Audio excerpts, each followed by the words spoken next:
రఘురామకృష్ణరాజు అనే నేను శాసనసభ సభ్యునిగా ఎన్నికైనందున శాసనం ద్వారా నిర్మితమైన భారత రాజ్యాంగం పట్ల నిజమైన విశ్వాసం, విధేయత చూపుతానని, భారతదేశ సార్వభౌమాధికారాన్ని, సమగ్రతను కాపాడుతానని, నేను స్వీకరించబోయే కర్తవ్యాన్ని శ్రద్ధాశక్తులతో నిర్వహిస్తానని దైవ సాక్షిగా ప్రమాణం చేస్తున్నాను.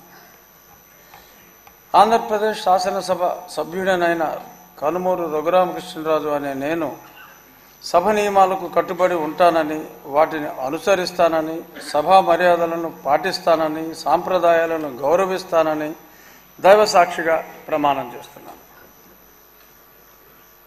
శ్రీ రాజగోపాల్ శ్రీరామ్.